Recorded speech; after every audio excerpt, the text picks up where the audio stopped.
Job, career challenges, personal problems, relationship issue.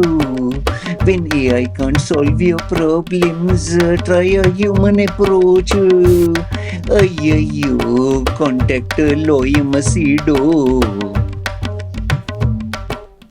All right, surprise, surprise. I got a Qatari government official, high ranking guy, who is in touch with the members of the ruling family, both in Qatar as well as Dubai.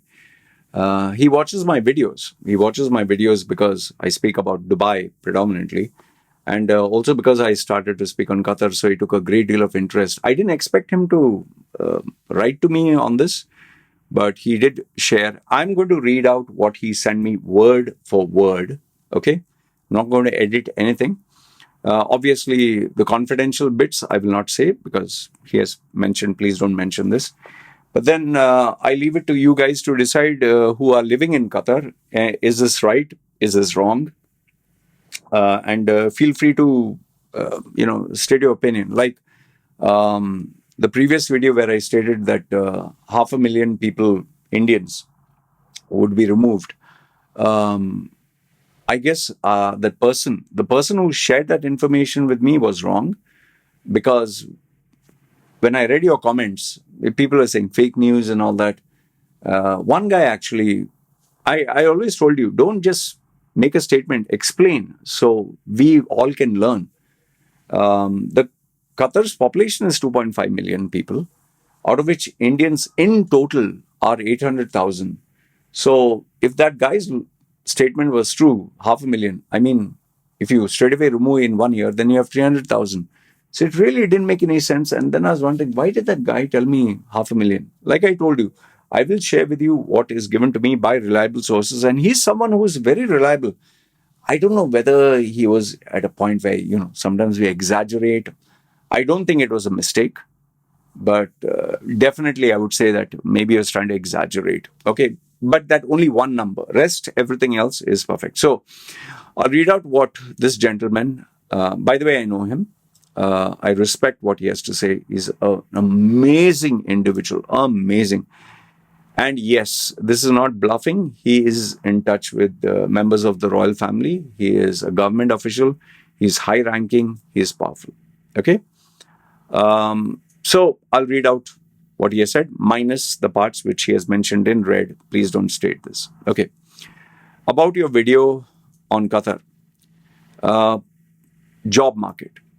So first he has put, when Qatar won the bid to host FIFA, their plan wasn't just to build stuff for FIFA, but to build an infrastructure that would host FIFA and future events, and that would be more or less permanent.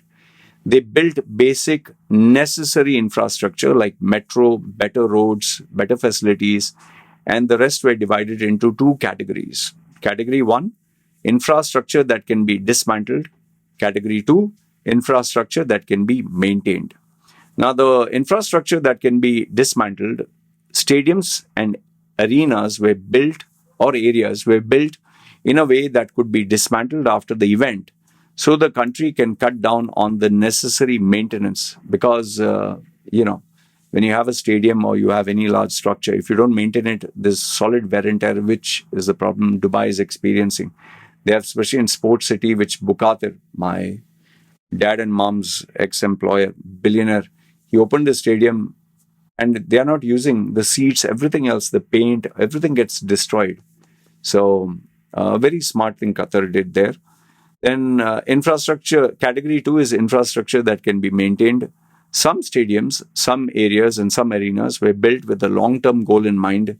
These places are considered worthy of maintaining after FIFA. We have tons of sporting events coming up and they're already planned, and they will be held in these places. Okay. After FIFA, construction companies had no longer any business. If, let's say, you had 100 projects before, or 1,000, now you barely have 20 projects, which is because whatever had to be built was built. This is why companies started mass terminations. This is not because of the economy is crashing. It is because the projects have been completed. This is also why many laborers were sent back home by private companies. Now I think it makes sense why he said 500,000 or whatever were sent back.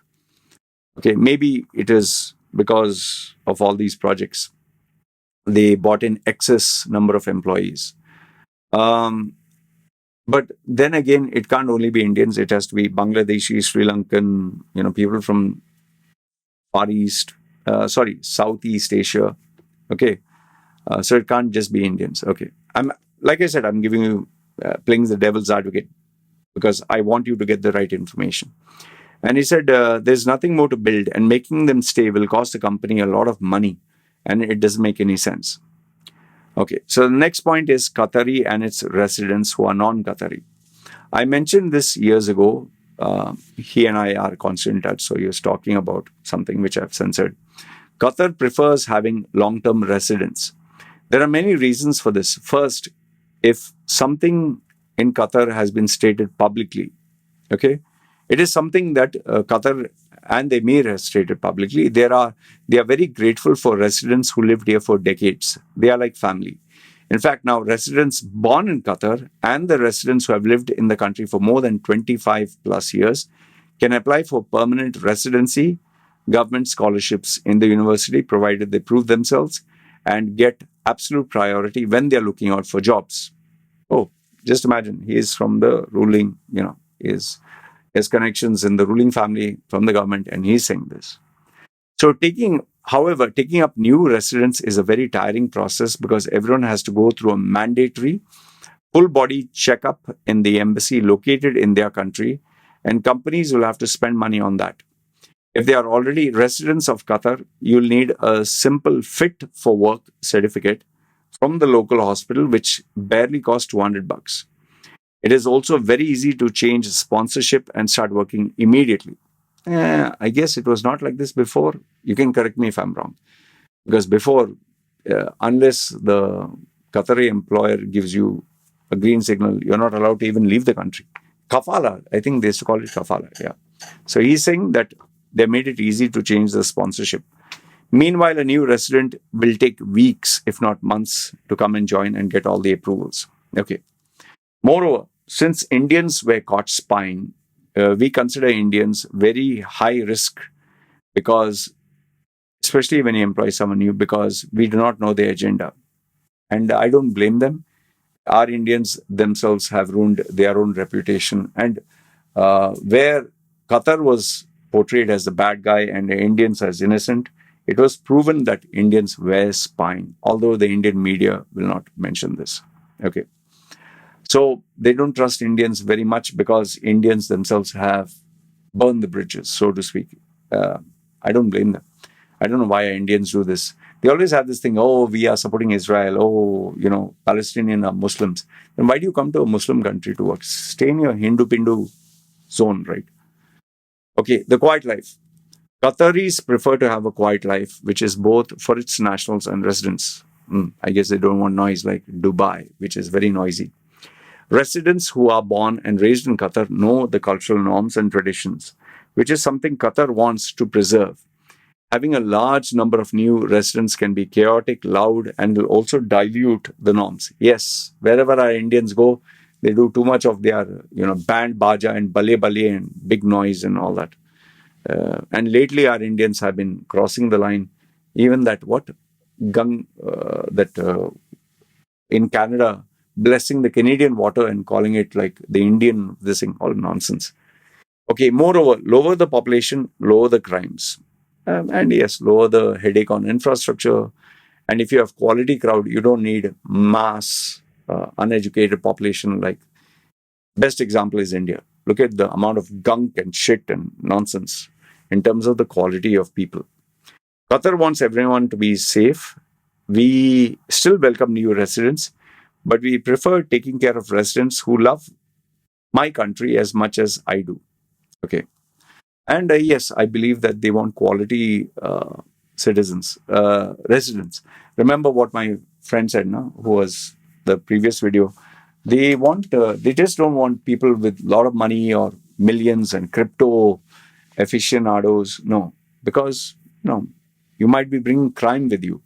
So I think they make sure that they have a proper background check. Next one, economy.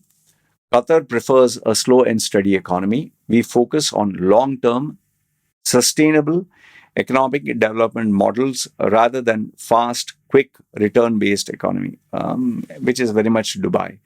Dubai, everything is largest, biggest, fastest, and they'll build and they'll cancel, build and they'll cancel. Yes, the gentleman who texted you is right. Most Qataris have overseas investments, especially the royal family. They own many parts of London, Monaco, and other countries. Yeah, well, Qatar has Qatari money, Qatari oil, Qatari gas. They are very, very rich. Transportation. I have gone in the metro many times and I know it is very good. The best part is it connects every part of the country, and we also have a bus called the Metro Link. The Metro Link goes to every street and every corner of Qatar. Let's say you live in a house that is 15 minutes by walk away from the metro. A Metro Link will pass by a house every 15 to 20 minutes. Um, Metro Link, that is a bus, will pass by a house. You can hop on it and go to the nearest metro station free of cost. Oh, surprising. Okay. And by the way, Qatar is very hot, just like Dubai, 50 degrees. So I guess you have to take a bus. You don't have a choice there. You can't cycle like how they do in Western countries. It doesn't matter where you live. A metro will pass your house every 15, 20 minutes, and it will also take you from a station to anywhere you want to go. Utilities, electricity and water, yes, it's cheap. And yes, everyone who says rent is out of control, they are right. And if I'm not wrong, the municipality is planning to, to make sure that that is brought under control very soon. So he admits. Okay, very good. Just a few more points. Clannish behavior at workplace, which I'm very sure our Indians are the masters at, although I don't know if he has said it. People have studied the behavior of our residents or expats for the last 5 years and collected evidence from a lot of establishments. The pattern was very simple. When a guy becomes in charge, he only hires his own people either to feel powerful or to ensure that he gets more power and authority, or he just feels comfortable. So Qataris are aware of this. Very good. Qatar is a multicultural community and we want everyone to work with each other in harmony. Very good, very good. So good. Our Indians cannot have their own little gang. South Indians, North Indians, East Indians. Just one Indian, have other nationalities. Qatar is now making it mandatory to have balanced and diverse workforce, which is very good. And Qatarization, my favorite. And he has put a laughing emoji there. Yes, Qatar is extremely strict about Qatarization. But since the population is very small, hardly 330,000 Qataris, most of them are employed by the government and semi-government entities. So you guys cannot claim that Qataris are taking your job. Okay, out of 2.5 million, hardly 330 Qataris. Yes, Qataris get paid a lot. They are rich. In fact, Qataris get the highest salaries and benefits compared to other the GCC nationals. Mabruk, very good. You guys deserve it, yeah. By the way, I like Sheikh Tamim. After Sheikh Mohammed, I like Sheikh Tamim, I think. And MBZ, not MBS. Mohammed bin Salman is dangerous. Okay. Tamim is very classy, and I especially admire how he showed his actual leadership mettle when Qatar, UAE, Bahrain, all of them, and I think Oman, all of them tried to close down Qatar to destroy it. Sheikh Tamimi showed who he is and what he's made up of.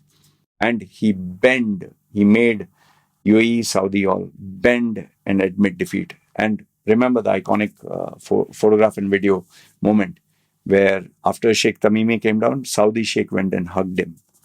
I wouldn't trust him because you stabbed him and all the Qataris at the back. Qataris, I admire their leadership. They created a self-sustaining ecosystem. They didn't complain, bitch about nothing.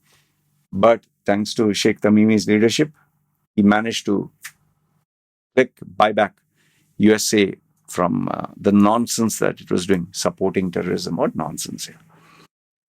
Qatar is able to do this because it's one of the richest countries on earth and the population is small. And yes, I am very aware that you'll say Qatari supports Hamas, Qatari supports terrorism, blah, blah, blah. Shut your pie hole. You just talk from your ass. Yes, Qatar does support Palestine. I support Palestine. For all the innocent people there, I don't support terrorism.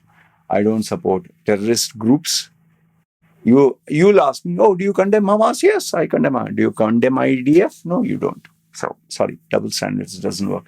I condemn the shooting and killing of innocent children.